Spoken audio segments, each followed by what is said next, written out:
8月9日嘅氣溫高達40度。咁我今日去邊呢？就係沙田嘅文化博物館啦。講真，文化博物館嘅外圍咧係幾靚嘅，亦都係好大嘅。咁大地方，先睇第一個館就係金庸館。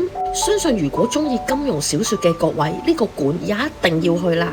裏面非常之多關於金庸小說嘅劇照，唔睇呢個館都唔知原來《射雕英雄傳》同《鹿鼎記》原來係有出漫畫書噶。睇完金庸館之後，出返嚟去另一個農村生活館，原來呢個啱保存食物嘅方法就叫做激死蟻保存法啊！出返嚟之後呢，就會見到一個非常之大嘅空間俾大家休息。台上面呢，仲會有一啲桌上小遊戲俾小朋友玩噶。喺呢度旁邊行入去，仲有另一個館就係玩具懷舊展啊！一入到嚟呢個地方都算大，而且櫥櫃呢有各式各樣嘅懷舊玩具。中意睇懷舊玩具嘅各位，呢個地方一定非常之啱去啦！全場最好玩就係呢張超大嘅飛行棋，除咗飛行棋，仲有同樣超大嘅鬥獸棋，每一粒棋接近1隻手掌大。當日我仲同2個小朋友對戰，同小朋友鬥獸棋對戰完之後出返嚟，呢個森林和原野吸引到我，係睇咩？又有咁細嘅窿，有個職員話開業到疫情前，呢個玻璃球裏面係養魚嘅，疫情之後就轉咗做迷你動物森林。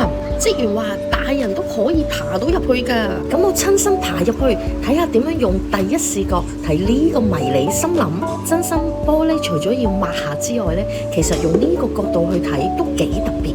如果各位大人有機會去到文化博物館入去感受下，感受完之後向上行，仲會有咩睇？呢個區最好玩就係呢度啦，因為雀仔嘅頭同身係可以分開嘅，然後隨自己喜歡自由配搭，係幾有趣嘅。喺呢個區域呢，仲有其他嘢玩嘅，係啲咩？大家自己嚟發掘下啦。出返嚟之後呢，再進發去另一個展館，就係電影資料珍藏展。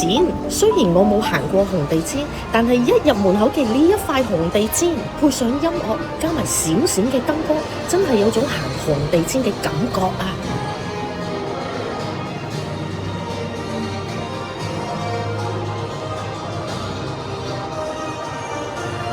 展館中間位置呢，就有個迷你戲院，每日都會播放唔同嘅電影。呢度咁長咁多霓虹燈嘅位置，大家記得影相留念啦。呢個館當然唔止咁少嘢睇啦，咁仲有啲咩睇？大家去下就知㗎啦。成個文化博物館總共有3層。再向上行，仲會有啲咩睇？就係李小龍啦。不過李小龍展呢係禁止拍攝同影相。如果好中意李小龍嘅，呢度啱晒啦。樓高3層，大概有7至8個展區。當日呢，我冇全部行晒。不過重點，文化博物館係唔需要入場費㗎，而且每個展區亦唔需要入場費，所以好值得嚟睇下㗎。